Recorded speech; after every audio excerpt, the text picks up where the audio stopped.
ഒന്ന് T V പ്രസാദിലേക്ക് പോയവരാം. നേരത്തെ സുജയ പറഞ്ഞതുപോലെ ടി വി പ്രസാദ് നിൽക്കുന്ന നെടുമങ്ങാട് അല്ലേ? അതെ അതെ, CPM BJP പ്രവർത്തകർ തമ്മിൽ സംഘർഷം ഉണ്ടായിട്ടുണ്ട്. NDA സ്ഥാനാർത്ഥി വി മുരളീധരനെ തടയാനുള്ള ശ്രമത്തിനിടയിലാണ് ഒരു സംഘർഷത്തിലേക്ക് കാര്യങ്ങൾ പോയത്. ടി വി പ്രസാദ്, എന്താണ്, എവിടെയാണ്, ഏത് ബൂത്തിലാണ് സംഭവം? അല്പസമയം മുമ്പാണ് സംഭവം ഉണ്ടായത്. നെടുമങ്ങാട്ട് കരിപ്പൂര് എന്ന് പറയുന്ന സ്ഥലത്താണ്. അവിടെ പനങ്ങാട്ട് കാല ഓൾഡ് ഏജ് ഹോമിൻ്റെ ബൂത്തിലാണ് ഒരു സംഘർഷം ഉണ്ടായത്. അവിടുത്തെ BLOയുടെ നേതൃത്വത്തിൽ വോട്ട് പിടിക്കാനുള്ള ശ്രമം ഉണ്ടായി എന്നാണ് BJP പ്രവർത്തകരുടെ ആരോപണം. ഇതറിഞ്ഞ് NDA സ്ഥാനാർത്ഥി വി മുരളീധരൻ ബൂത്തിലേക്ക് എത്തുകയായിരുന്നു. വി മുരളീധരൻ അവിടെ പരാതി എഴുതി കൊടുക്കുകയും ചെയ്തു. അതിനിടയിലാണ് CPM പ്രവർത്തകരും BJP പ്രവർത്തകരും തമ്മിൽ സംഘർഷമുണ്ടായത്. അവിടെ പോലീസ് ഇടപെട്ടില്ലായിരുന്നുവെങ്കിൽ ഒരുപക്ഷെ വി മുരളീധരന് നേരെ ആക്രമണം ഉണ്ടാവുമായിരുന്നു എന്നുള്ളതാണ് അവിടെ നിന്ന് BJP പ്രവർത്തകർ പറയുന്നത്. എന്തായാലും ഒരു സംഘർഷമുണ്ടായി.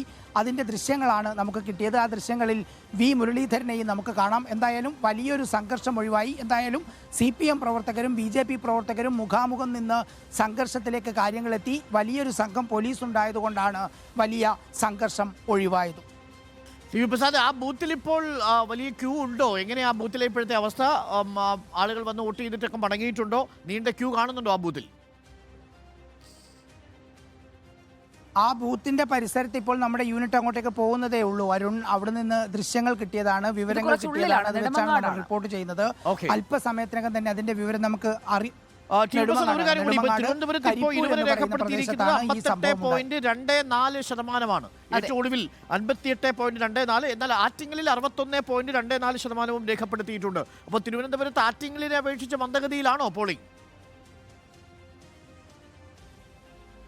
തിരുവനന്തപുരത്ത് നേരത്തെ അരുൺ പറഞ്ഞു തന്നെയാണ് പോയിന്റ്. അതായത് നഗരത്തിലുള്ളവരാണല്ലോ പതുക്കെ മെല്ലെ എന്നൊക്കെ ഒരു സമീപനമുണ്ട്. എന്തായാലും ഉച്ചവരെ നല്ല പോളിംഗ് ആയിരുന്നു തിരുവനന്തപുരത്ത്.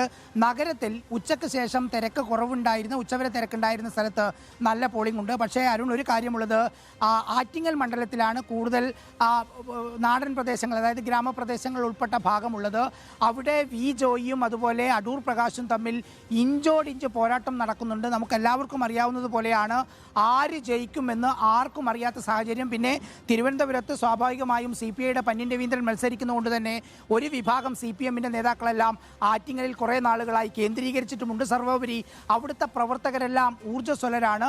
ഏറ്റവും അവസാനത്തെ CPMന് സാധ്യതയുള്ള LDFന് സാധ്യതയുള്ള വോട്ടുകൾ പോലും ചെയ്യിപ്പിക്കാനുള്ള വലിയ ശ്രമം അവിടെയുണ്ട്. CPMൻ്റെതായ ഇടതുമുന്നണിയുടേതായ വോട്ടുകൾ രാവിലെ തന്നെ ചെയ്യിപ്പിക്കാനുള്ള ഒരു വലിയ പരിശ്രമം അവരുടെ ഭാഗത്തുനിന്നുണ്ടായിരുന്നു.